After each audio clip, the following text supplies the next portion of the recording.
इस सप्ताह विधि की कथा कैसे सुननी चाहिए। सर्वप्रथम भागवत की कथा हम सुने, मन में एक संकल्प लेना चाहिए कि आज से मैं 7 दिन तक श्रीमद् भागवत की कथा का हम श्रवण करेंगे। एक मानसिक संकल्प लेना चाहिए और संकल्प लेने के बाद में आचरण, कोई भी व्रत में यदि नियम नहीं होता है तो व्रत नहीं होता है। तपो व्रत विना, वह तपस्या, वह व्रत जब तक कोई बंधन युक्त, नियम युक्त नहीं हो तब तक वो व्रत नहीं होता है, वह सफल नहीं होता है। तो इस व्रत को करने के लिए सर्वप्रथम एक चीज है जिसका नाम है ब्रह्मचर्य व्रत। 7 दिन तक ब्रह्मचर्य व्रत में रहना चाहिए। यह इसका विधान है कि आप सुने। जीव बड़ा भोगी हो गया है, उसको भोग चाहिए और भोग से होता है रोग। गृहस्थ आश्रम है, गृहस्थ आश्रम है इंद्रिय के ऊपर में संयम के लिए। गृहस्थ आश्रम मन को विचलित करने के लिए, भटकने के लिए नहीं है। हमारे जितने सारे आचार्य ऋषि मुनि सब हो गए, सब गृहस्थी थे, सब गृहस्थी। इन लोगों के जीवन से कुछ सीख लेनी चाहिए। इसके लिए शास्त्र में जो आदेश दिया है, शास्त्राणि यत्र गच्छन्ति तत्र गच्छन्ति ते नराः। मनुष्य कौन है? प्रश्न किया है, हमारे आचार्य ने प्रश्न किया है कि के नराः, नर मतलब मनुष्य, के नराः।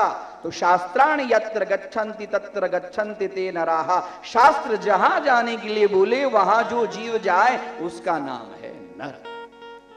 शास्त्र मतलब शास अनुशिष्ट धातु से शास्त्र शब्द बना है। शास्त्र का अर्थ होता है जो हमें एडमिनिस्ट्रेशन, अनुशासन में रखे, जो हमारी स्वतंत्रता के ऊपर में अंकुश लगाए कि ऐसा करना चाहिए, ऐसा नहीं करना चाहिए। इस बंधन में जो बांधे उसका नाम है शास्त्र। तो ब्रह्मचर्य व्रत पालन करना चाहिए। ये तो भागवत आज की नहीं है, बहुत प्राचीन। देखे आपने धुंधुकारी की कथा, सूत जी, शौनक आदि, आज की कथा नहीं है। वेद व्यास जी ने महापुराण की रचना की है। उस समय लोग भूमि पर शयन करते थे। हाँ, ऐसे समय में भूमि पर शयन करने का विधान है।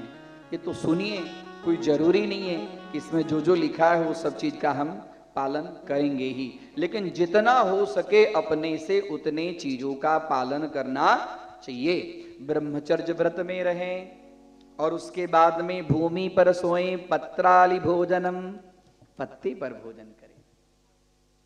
प्लास्टिक के प्लेट, क्रॉकरीज, क्या क्या नहीं आता है, बोले राधे राधे। हाँ, पहले लोग धातु के बर्तन में भोजन ग्रहण करते थे, पीतल की थाली में। हाँ, अपना सनातन संस्कृति में ये विधान है। इसके लिए हमारे में, हम लोग बिहार के हैं, मिथिला के, अभी भी बिटिया के विदाई करते हैं ना, तो पीतल के बर्तन जो है उसके निमित्त से हम देते हैं कि हमारे जमायरा जिसमें भोजन करेंगे। हाँ, विधान था।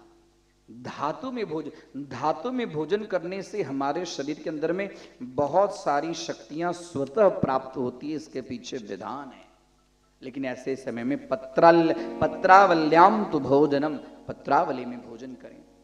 और क्या चीज खाएं, क्या चीज नहीं खाएं। ऐसे समय में दाल नहीं खाना चाहिए। बोले राधे राधे, दाल के बिना कैसे चलेगा? हाँ, चलेगा ना, चलेगा। शास्त्र में जैसा बताया है, 7 दिन तक जीवन को मर्यादित रखना चाहिए। ये 7 दिन तपस्या है। ये 7 दिन तक यदि हम अपने आप को शास्त्र के अंतर्गत में रखेंगे तो हमारे 7 जन्म का कल्याण हो जाएगा। बोले राधे राधे, राधे राधे। जितना मैं पहले कहा, जितना बन सके, कोई जरूरी नहीं है। दाल नहीं खाना चाहिए। मधु, हनी जिसको बोलते हैं, वो भी नहीं ग्रहण करना चाहिए। तेल नहीं लगाना चाहिए। बासी अन्न पर्युषितम अन्नम न भक्षणम। पर्युषित अन्न आज रह गया है, हमारी माताएं बड़ी अब होशियार हो गई हैं, फ्रिज में रख देती हैं, फ्रिज में जिससे बिगड़े नहीं, और दूसरे दिन उसी को गर्म करके दे देती है। टेस्टी है कि नहीं टेस्टी? बोलो राधे राधे। हाँ, लेकिन शास्त्र में उसको तामसी पदार्थ कहा गया है। ऐसे भोजन ग्रहण करने से मन के अंदर में विकार उत्पन्न होता है। इसके लिए अपने वहां था विधान, जो कुछ बचा वो गोग्रास, जो कुछ वन्य प्राणी है उसको दे दो। हाँ, विधान था। इसके लिए हमारे घर में कुत्तों को ग्रास दिया जाता था, भोजन के बाद में उसको ग्रास देते थे। हाँ, ये सब देखिए कि हमारे ऋषि मुनियों ने हमारे लिए कितना सुंदर पहले से सिस्टम बना दिया। आज हम थोड़े मॉडिफाइड हो गए, एकदम टेक्नोलॉजी का युग, लेकिन नहीं, इससे कल्याण होने वाला नहीं है। कोरोना ने सिखा दिया कि हाथ धोइने जमवानो, हाथ पग धोइने जमवानो, रसोई घर में जवानो। हाँ, बता दिया कि नहीं बता दिया? पहले ऐसे ही ऑफिस से हम आते, शूज निकाले कि नहीं निकाले, सीधे रसोई घर में, नहीं, नो एंट्री, रसोई घर में ऐसे प्रवेश नहीं होता। वो अन्नपूर्णा का भंडार है। हाँ, सब विधान है। भागवत से ये सब चीज सीखने को मिलती है। तो पर्युषितम अन्नम न भक्षणम, बासी अन्न नहीं खाना चाहिए, और क्रोध नहीं करना चाहिए। बोले राधे राधे। होगा? ये नहीं होने वाला है। बच्चे ने थोड़ा इधर उधर किया कि लंका कांड की चौपाई शुरू हो गई। हाँ, और काम का भी परित्याग करना चाहिए। दृष्टि से काम का प्रवेश होता है। अपने दृष्टि को भगवान के श्री चरणों में लगाना चाहिए। हाँ, मान नहीं चाहिए। कहीं जाए हम कथा में गए तो हमको मान चाहिए, हमको आसन नहीं दिया, हमको मान नहीं। विनीत वेशेन आश्रम मार्गोयम प्रविष्टव्यम। मंदिर में, गुरुदेव के आश्रम में, कथास्थल में, यज्ञशाला में विनीत वेश होकर, एकदम विनम्र भाव होकर, और जहां जगह मिले वहां बैठ जाना चाहिए। वहां ये नहीं समझना चाहिए कि मैं इतना बड़ा हूं, मैं इतना पैसे वाला हूं, मैं इतना सत्ताधारी हूं, मुझे जगह चाहिए। नहीं, यहां जगह। इसके लिए मान सम्मान की इच्छा नहीं रखनी चाहिए, लोभ नहीं करना चाहिए, लोभ नहीं।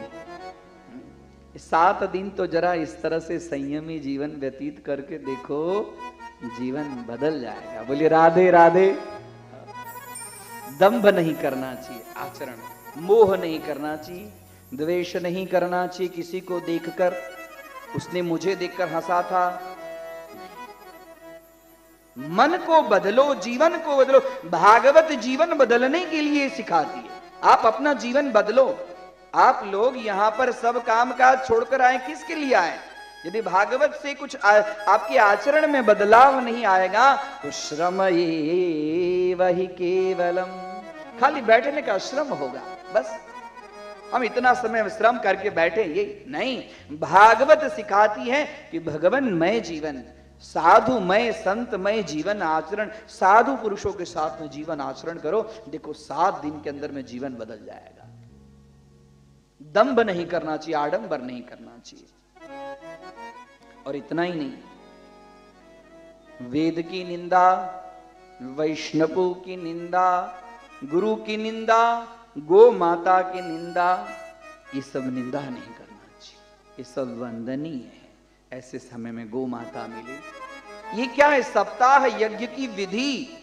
आप जो सप्ताह यज्ञ में श्रवण के लिए आए हैं, तो यदि आप विधि विधान से, हम क्या कहते हैं, हम यदि यज्ञ करेंगे विधि विधान से करेंगे तो उसे यज्ञ का पुण्य हमें प्राप्त होगा। ये है उसकी विधि।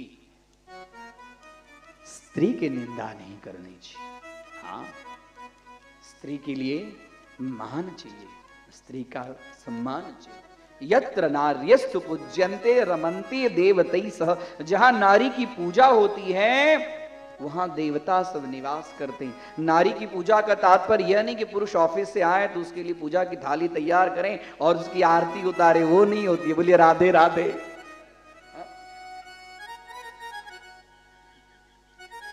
सीधे जाएंगे और बोलेंगे आज तो पंडित जी ने कहा कि नारी की पूजा जो करने से घर में देवता सब, आप हमारी पूजा करो। ऐसा नहीं, नारी का सम्मान, मातृत्व शक्ति का सम्मान, कुंवारी कन्या को वंदन, कुंवारी कन्या से चरण स्पर्श नहीं कराना चाहिए।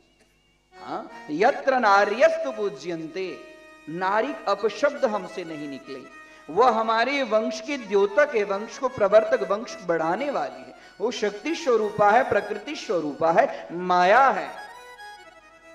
इसके साथ साथ में नारी का भी इस तरह से आचरण हो, घर को सुंदर, हाँ, सास ससुर को मां बाप से भी ज्यादा दर्जा दें, देवर को विशेष रूप से भाई से भी ज्यादा दर्जा दें, सम्मान रखें। तो इसके लिए यत्र नार्यस्तु पूज्यन्ते रमन्ते देवतेशः, महापुरुषों की निंदा नहीं करनी चाहिए।